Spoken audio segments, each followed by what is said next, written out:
We're I guess about as good as I could expect it. We've got a lot of new players. The first week is always kind of, the young guys are feeling their way through for the first few days, just trying to figure out what we expect. And but I thought it went real well. I think that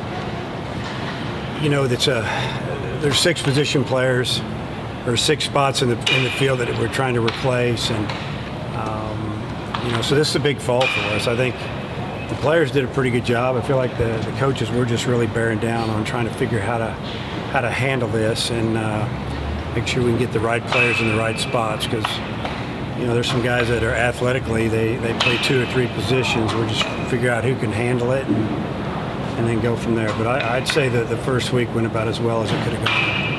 How do you approach these 2 scrimmages since they're real Division I opponents and everything? Yeah, the outside competition, I think it really, the way we lined it up, I just feel like that it breaks up fall ball. Sometimes it gets a little bit monotonous scrimmaging against yourselves, and it also gives the coaches an opportunity to throw a team out there that possibly is more of a starting lineup, and you only play 1 team instead of 2. Obviously, you're not playing 18, 19, 20 guys like you do in a scrimmage. You're playing 9, and it opens some eyes. But I think we practice 2 weeks, we play a game against OU. We practice 2 more weeks, we play a game against Wichita State, and then we'll finish up the season. A couple weeks later, we'll be completely done 2 weeks later, and somewhere in there we'll have a Cardinal and White series and move on to the off season. So I just think it's a good mix. But the way I'm going to handle it is just, we'll go out there and, we're going to probably play 14, 15 innings. And probably the first 9 innings, you do all you can, try to win the game. I'm not going to tell you I'm not going to try to win. But that's not the main thing we want to do. We want to make sure that, we get guys in the right situation, see how they can handle a little bit. And then the second game against Wichita State, probably the same type setup.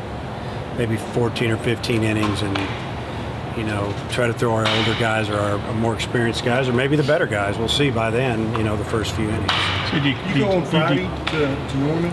Yeah, we're going to go early, just to try to give it more of a road trip flavor, just to get the feel for it, especially the new guys. And, they have a football game on Saturday, so we did find a hotel. Maybe bunking up more in a room than we normally do, but that's just the way it goes. And, we'll go over there because we play at 12:30 on that Saturday, and they have a game that night. I think it's 7. So we need to get that thing over with probably by 5 o'clock, 5:30 at the latest, and we'll take a shower and get out of there and come back, and obviously their guys will just hang out. But yeah, that'll be we're going to try to make it like a real situation, get a little feel for it. So do you do a score after 9 days and just play an extra 4? Well, really it's considered practice, so we'll run the scoreboard when we're here. They'll run the scoreboard when we're there. But I would think that after 8 or 9 innings or 10 innings, that both coaches will make some changes. Probably make a few in there as far as pitching, obviously. In the first 9 innings, we could throw as many as 4 or 5 guys, and then, those last 5 innings, we may throw 5 guys 1 inning just to get them some experience to pitching on the road or to somebody else. So we won't. I imagine we'll just keep score the whole game. How's it worked out with Kerstad in right field, or how much has he been out there? Yeah, so far so good. I talked to him in the summer that I'd kind of like him to go over there and just stay over there all fall. And it's been good. He's playing there today. We're scrimmaging today. We'll scrimmage tomorrow morning. Just to get used to it. But he played center field in high school. We moved him to left, obviously, last year, and we just feel like left field this year could be a little bit of a spot where we put somebody who's swinging the bat well, or maybe a good matchup, right-handed hitter against left-handed pitcher, and just let Fletcher and Kerstad settle in at their spots and leave left field open for a little more competition, especially this fall. You got a lot of new guys, but you got a good core of a couple of guys there, the position players, and then a good core of pitchers as well. Yeah, we mentioned a couple of them, obviously Fletcher and Kerstad, and then Martin in the infield, and then Jack Kinley's been doing really well this fall. He'll be a starter for us in the spring, and they both playing short this fall. They both have done a great job. And both of them have played third base. So We'll figure that out as time goes on, but they're both going to be in the lineup, especially if we started tomorrow. And then McFarland's really improved from last year. I see a guy that had a frustrating year, had a couple good weeks for us in the middle, and then really didn't do much, and went out and played summer ball and hit 320 with a wood bat in California. His team won the championship, and I think he might have been MVP of that tournament, that little series at the end. And he's swinging the bat really well. Junior year, it's time, and we need someone like him to step it up. The Wichita State game will be a Saturday. No, it's Friday. Friday at 6 p.m. as far as I know. I didn't see the release. I think that's when we schedule it. So we'll probably play till about 10, right around. I think Todd and I, Coach Butler, the number we've thrown out is 14, and I think they're going to head back that night. So, we'll probably be done around 10. That's what I'm guessing. Who's at second base? Second base is a little bit open right now too. We have a transfer, Trevor Ezel, in here. That's a switch hitter. He's a he's a grad student. Fifth-year kid out of Southeast Missouri State, switch hitter from Bryan, Arkansas. It's a kid that should have taken him out of high school. He committed fairly early and got bigger and stronger. Went up there and just all he did was hit. And he can run. He's strong, but he had some surgery on his shoulder this summer, his throwing arm. He had to get it tightened up, and got some staples in there, so he can't start swinging a bat for maybe another month and throwing for another couple of months. And I think if he comes back and he's healthy and he can throw, that he'd be the guy to beat out, because he's an offensive player that has experience. And he hit about 385 last year for him, had like 85 hits, and he did that like 3 years in a row there. And he had 1 year with an injury, and that's why he has another year. But we've got a couple of young guys too that are battling for that. So we'll see how it turns out. So I heard Zeb and Kostychak had pretty good summers. They both had really good summers. I think sometimes sitting and watching, you get tired of that, and you just go out and you want to prove that you're good and you deserve it. And they both did that. Kostychak's going to throw in the scrimmage tonight. Zeb's had a little bit of soreness in his shoulder, so we're giving him some time up this fall, get him back right.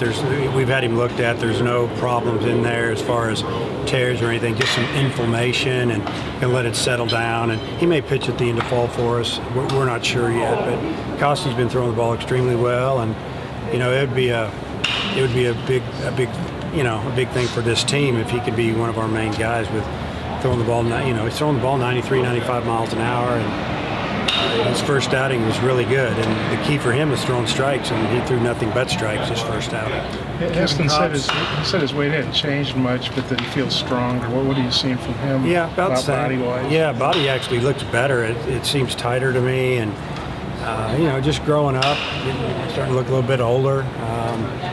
He's already got 2 home runs this fall for us. He pulled both of them. A lot of times his power is the other way, and just a guy that works hard, keeps the same attitude, doesn't act like he's better than anybody else. He's just another guy here working hard, and I think that rubs off on the guys, knowing that here's a first-team freshman All-American, everything, and he works as hard or harder than anybody out here, and it's been fun to watch. Cops doing. Yeah, Kevin, we threw him 2 innings yesterday in a scrimmage, but all he threw was fastballs. And he was 90 miles an hour almost every pitch.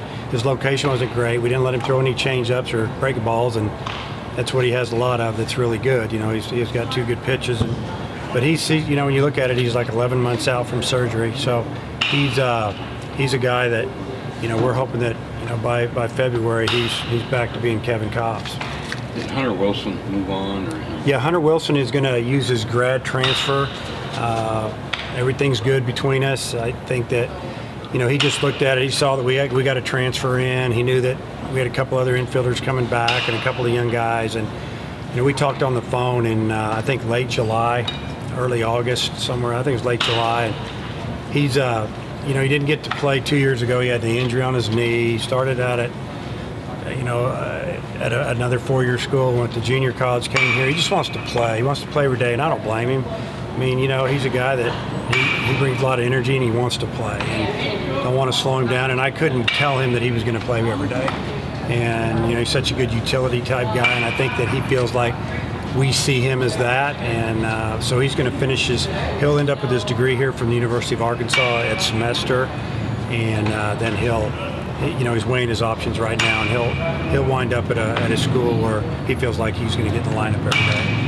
Who are you looking for in left field? Who's competing over there? I just want I want a good defender, obviously, but I want somebody who can hit and contribute, and obviously we're going to get that from the two other outfielders, and we'll find us a good DH, and we feel like if McFarland can swing the bat, good like he can, and if Ezel's healthy, and Martin does what we know what he can do with the bat, and then we have a battle at catcher right now, and Kinley was 3 for 3 in the scrimmage yesterday, and we're just trying to put a good lineup on the field. We want to be deep. We want it to be 8-9 deep and have a chance to score every inning. So obviously I want a guy who can run and catch it, but I also want a guy that can hit. But who else playing over there? Well, I'm playing a transfer. He's only a sophomore. Matt Goodhart's playing out there. Got a couple other freshmen that were playing out there that, one hits right, a couple of them hit left, and they're really tuning into how they do against opposite arm. Example, if a hitter hits left, how they swing it against right-handers, and how's the right-hander swinging it? I guess I said against the left and right, and then the lefty, how's he, can he handle left-handed pitching? Do we need to platoon there? And just trying to figure that out a little bit and putting those matchups together in the scrimmages. So, me, I don't like to mention a lot of the freshmen yet. They haven't done anything. So I'll be able to tell you a lot more in a couple of weeks on how the freshmen are doing. How much are you counting on Isaiah to step up for you guys, not only on the mound, but as a leader for this team? Oh, he's done both so far. His leadership has been great, work ethic. He passed up money to come back. He could be hanging out and relaxing right now after some summer, some professional baseball with some money. And he came back, took a chance. He basically bet on himself. He rolled the dice and said, I'm going to make more money. I'll be right there to get my degree. He's really intelligent. I think he will have his degree at the end of spring. And I think he's going to be an outstanding weekend starter. From what I've seen in his bullpens and his first start last week, the fastball was still 93, 94, but what I'm seeing is secondary stuff was so much better, and he's really developing his changeup, and it's not something that just changes speed, it's moving, and the guys didn't have any luck with him. He threw 3 innings last week, gave up 1 hit and struck out like 6, and we gave him a 4th inning because of his pitch count was so low, and he came out and he didn't give up a hit. I think he struck out another hitter or 2, so he's got his 2nd outing today. We'll see how it goes. What about Angus did? He looks like Who? Angus is a different player. He went out and pitched on that team in California that McFarland played on, and they won the championship, and Angus was one of their main guys out of the bullpen. And I think he had more appearances than anybody on the team. And so far, this fall, the right-handers haven't hit him at all. The lefties get him a little bit. He's a submariner guy, but he's throwing harder from that arm slot. It's hard to pick up. It's got sink. Got a little slider going, and he's throwing a changeup with it. And if he could get lefties out, he's a guy that we just leave him in the game for a few innings. If not, we know he can really be hard on right-handers. He could be a guy that can pitch for us twice on the weekend. If he stays healthy, he'll make the team, and he'll be a big part of it. some of the guys we talked to a little bit earlier said he's a pretty fiery guy. Yeah, he's fiery. He got some attitude, and he's a guy last year. He could have helped us last year. We just felt like the year before we'd only pitched him a couple innings. We tried to get a redshirt year back on him. If I could have flipped it, I'd have redshirted him 2 years ago and pitched him some last year. But he's made a big jump, and I think he's going to get to pitch a lot. It's going to all be worth it for him. And the Oregon State coach retired. Did that surprise you, or did you guys talk about that in Omaha at all? Or? No, nothing surprises me anymore. Hey, it's a tough job. At least he got to go out champion, right? So good for him. He's had a great career. I wouldn't doubt it if he coached again one day. You never know.